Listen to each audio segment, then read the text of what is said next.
Manipulation des indicateurs techniques, alors, des valeurs que l'on peut récupérer. Donc à l'instar de ce que la plateforme nous envoie comme information sur les constantes, eh bien, elle nous calcule aussi tous les indicateurs techniques, et ces valeurs, on peut évidemment les récupérer et les utiliser dans la programmation pour pouvoir ensuite faire ce que l'on souhaite avec, créer de nouveaux indicateurs par rapport à leurs valeurs par exemple, ou les utiliser pour en déduire des conditions d'entrée sur le marché ou de sortie. Voilà. Donc on peut récupérer ces informations et les stocker dans des variables.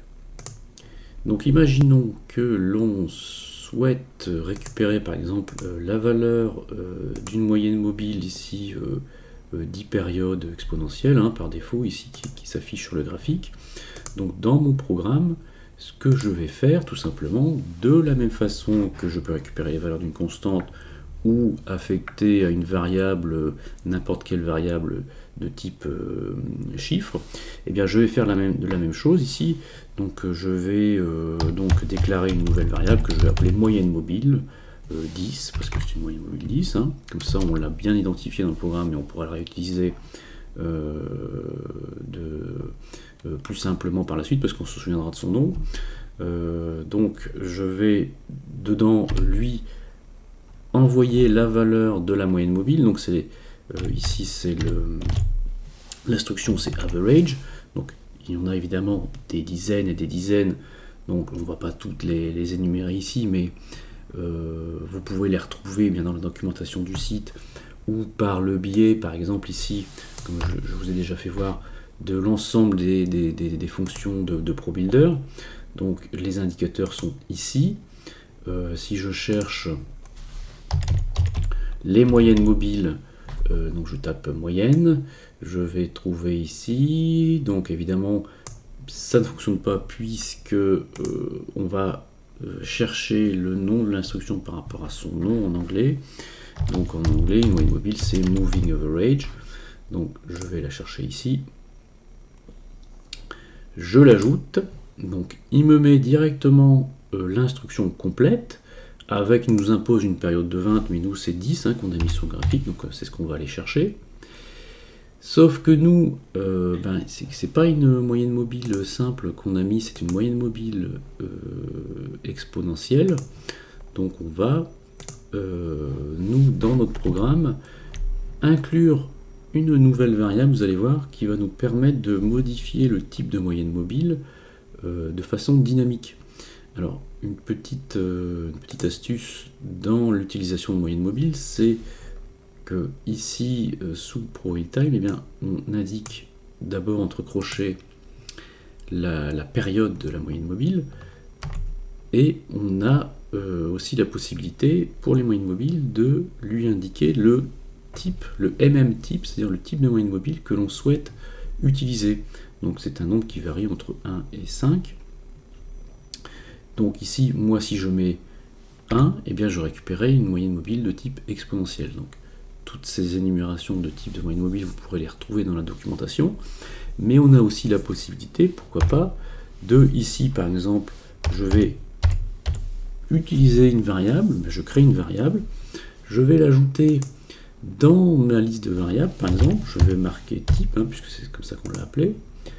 Ici, dans mon type de variable, eh bien, ce sera un MM-type, c'est-à-dire qu'on aura la liste de tous les types de moyennes mobiles possibles que l'on pourra choisir dans mon interface utilisateur.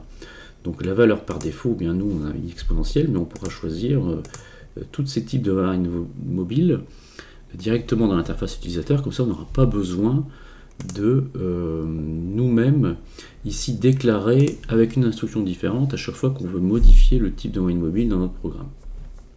Donc on va regarder ce que ça donne. On va retourner notre variable sur le graphique, donc on valide, et voilà. Donc on voit qu'effectivement dans notre indicateur que l'on vient de créer, eh bien, on retrouve exactement les mêmes valeurs que la moyenne mobile qui est intégrée sur le graphique. Alors si je souhaitais rajouter une autre moyenne mobile, par exemple, eh bien, bon, je vais créer une deuxième moyenne mobile, donc je vais l'appeler MM2 par exemple. Je vais, pareil, donc utiliser la même instruction, average. Je vais lui indiquer une autre période, hein, comme ça elle sera bien différenciée, donc une moyenne mobile 20. Et donc je vais rajouter toujours ma variable type. Ici, par exemple, je n'ai pas besoin d'indiquer entre parenthèses sur quelle valeur je souhaite calculer la moyenne mobile, puisque vous savez qu'une moyenne mobile, c'est une moyenne arithmétique de l'ensemble des valeurs de la période, tout simplement en fait. Hein. C'est pour ça que ça s'appelle une moyenne mobile, parce que ça varie avec le temps. On fait la moyenne des prix sur la période que l'on indique. Donc la première moyenne mobile c'était 10, la deuxième moyenne mobile c'est 20. Donc voilà. Donc je vais la retourner sur le graphique pareillement. Donc c'est MM2, voilà, virgule MM2, et je la vois apparaître sur le graphique ici. Alors, ce que l'on voit ici, c'est que le type de moyenne mobile que l'on a mis en paramètre externe, eh ben, il est commun évidemment, puisqu'on utilise la même variable dans le type. Hein. Donc par exemple, ici, si je mettais type 1 et type 2, donc évidemment je modifie mes types de moyenne mobile retournés, donc pardon, donc ici ce sera type 1 évidemment. Type 1, donc ma première moyenne mobile, eh bien, cette fois-ci je dirais que c'est une simple, pourquoi pas, par défaut. Ma deuxième moyenne mobile, donc j'utiliserai la variable type 2, comme ça on va pouvoir différencier les types de moyenne mobile par exemple. Eh bien, ce serait une moyenne mobile de type triangulaire par défaut. Voilà, je valide mon programme. Donc j'ai bien type 1 qui sera affecté ma première moyenne mobile 10 et type 2 pour ma deuxième moyenne mobile 2. Voilà, je valide. Donc je pourrais ici, vous voyez, on a type 1, type 2. On a pu modifier indépendamment les types de moyenne mobile dans le programme. Alors maintenant, ce que l'on peut faire, c'est de la même façon, c'est manipuler ces valeurs pour pouvoir créer d'autres indicateurs techniques ou pour pouvoir ensuite créer les conditions qui nous intéressent pour entrer sur le marché par exemple. Donc ici ce que je pourrais faire par exemple, c'est que je vais faire une nouvelle variable que je vais appeler différence égale, et bien je vais faire la différence entre ma première moyenne mobile, 10, voilà, moins MM2, c'est-à-dire que je vais faire la soustraction de la première moyenne mobile de la deuxième pour pouvoir récupérer une valeur qui va nous donner en fait l'écart qu'il y aura entre les deux moyennes mobiles si elles se resserrent ou si elles s'écartent par exemple. Donc on n'a plus besoin de retourner ces valeurs-là, finalement elles ne nous intéressent plus. Nous, ce qui nous intéresse maintenant, c'est uniquement la différence. Donc je commente les valeurs retournées ici, ce qui ne nous intéresse plus, mais je les garde en mémoire pour la suite. Par exemple, si je veux les réutiliser, je n'aurai pas besoin de les retaper. Et voilà, je retourne ma différence. Et ici, que se passe-t-il? Eh bien, il faut que... Donc ça, c'est un problème un peu récurrent dans la programmation des indicateurs techniques. C'est-à-dire que la différence, en fait, elle est... comment dirais-je, elle a changé d'échelle dans l'indicateur, donc on a besoin de recadrer l'interface pour qu'on puisse bien voir les valeurs retournées, évidemment, puisque la différence entre deux moyennes mobiles, la valeur n'a rien à voir avec les valeurs qui étaient beaucoup plus hautes des différentes moyennes qu'on avait au préalable. Donc voilà, on a récupéré la différence entre les deux moyennes mobiles, donc ce que l'on peut voir, effectivement, lorsque l'on est en tendance, par exemple, c'était le but un peu de la manœuvre, lorsque l'on est en tendance, eh bien, les deux moyennes mobiles s'écartent, la plus courte passe fortement au-dessus de la moyenne mobile la plus longue, donc on a une différence qui s'agrandit. Si le marché fait une pause, eh bien, ces deux moyennes mobiles se resserrent, eh bien, on a une différence qui s'amenuise. Donc en fait, ce qu'on vient de faire ici, tout simplement, c'est recréer un indicateur MACD, qui est le fameux MACD qui symbolise la différence entre les différentes moyennes mobiles. Donc vous voyez, c'est plutôt simple de manipuler les valeurs d'indicateurs techniques. Alors ici on a utilisé que les moyennes mobiles. Ce qu'on pourrait faire ici par exemple à nouveau, eh bien on pourrait de la même façon manipuler les données du passé, c'est-à-dire qu'on va déclarer une autre variable qu'on va créer, on va l'appeler différence passée, et on va prendre la valeur de la différence, et bien 2 barres en arrière par exemple, et on va elle aussi la rendre sur le graphique pour voir ce que ça fait. Et on a, vous voyez, là une deuxième ligne qui correspond à la différence, la valeur de la différence. Il y a 2 lignes, il y a 2 périodes en arrière. Hein. Ça peut créer par exemple une ligne de signal ici par exemple, pour pouvoir confirmer bien que le prix, que la valeur de la différence, bien que ici repart à la baisse ou repart à la hausse. Alors on va créer un autre exemple pour voir comment on peut donner des valeurs à un indicateur technique pour qu'il se calcule sur les valeurs qu'on lui impose plutôt que les valeurs de constante par exemple. C'est-à-dire que l'on peut dire à un indicateur technique de se calculer vis-à-vis des variables que l'on a enregistrées par le passé. Alors comment on va faire ça? On va effacer tout ça ici. Nos variables externes ici on n'en a plus besoin, on va les supprimer. Voilà. Donc on va, qu'est-ce que l'on va faire? On va tout simplement, on va prendre un CCI par exemple. Donc on va créer une nouvelle variable qui va s'appeler mon CCI. CCI, donc on va déclarer l'indicateur technique CCI, le Commodity Channel Index. On va le rendre ici son graphique, ce sera bien plus simple pour qu'on le voit. Commodity Channel Index, le voici. Voilà à quoi ça ressemble. Donc c'est une période 20 par défaut, hein, qu'on va faire pareil. Donc voilà, on l'a déclaré. Maintenant, ce que l'on pourrait faire, c'est lisser l'information du CCI, puisque vous voyez, c'est très erratique, mais bon, c'est comme ça qu'est calculé l'indicateur, et c'est sa façon de représenter l'oscillation. Donc on va, par exemple, créer une moyenne mobile du CCI, c'est-à-dire qu'on va lisser son information sur plusieurs périodes.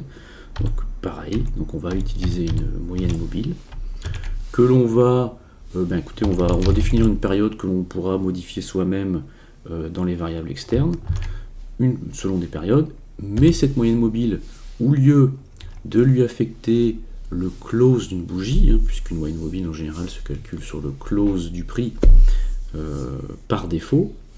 D'ailleurs c'est ce que rendrait la variable mm ici, hein, puisque si on lui indique rien à calculer derrière, entre parenthèses, hein, c'est-à-dire qu'en général entre parenthèses on met sur quoi on souhaite calculer la moyenne mobile, et bien s'il n'y avait rien derrière, vous voyez, il n'y a pas d'erreur, hein, l'interface ne renvoie pas d'erreur, ça signifierait que mm nous retourne, la variable mm nous retourne la moyenne du prix du close sur les périodes.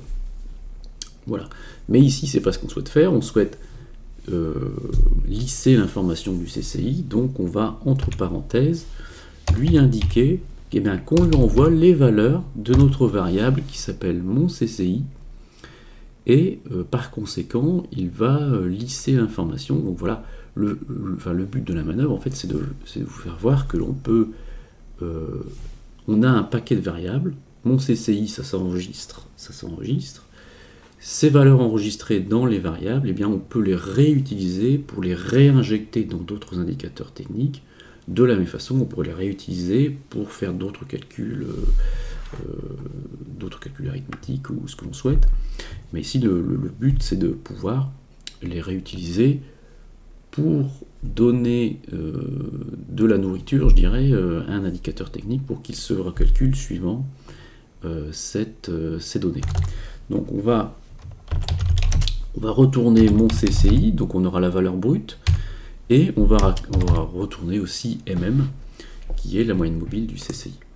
Donc voilà, évidemment il nous manque la variable période, hein. Si je renvoie l'information, eh bien, il nous dit que la variable suivante n'est pas déclarée puisqu'on ne lui a donné aucune valeur à période. Eh bien on va la déclarer dans mes variables externes, comme ça je pourrais la modifier moi-même à convenance.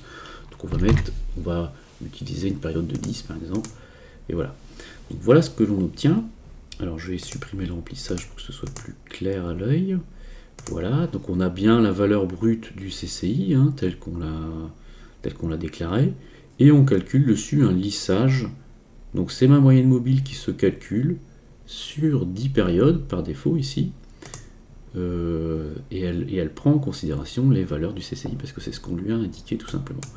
Donc on pourrait mettre une valeur de 20, vous voyez, donc le calcul de la moyenne mobile du CCI se recalcule suivant le nombre de périodes que j'ai mis ici en variable.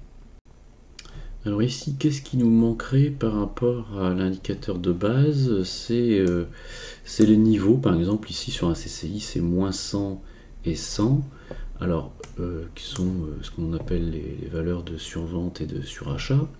Donc ce que l'on pourrait faire ici tout simplement, eh bien, c'est aussi de retourner ces deux valeurs. Donc ici on peut directement retourner des nombres, hein. Donc on va mettre 100 et moins 100, voilà tout simplement.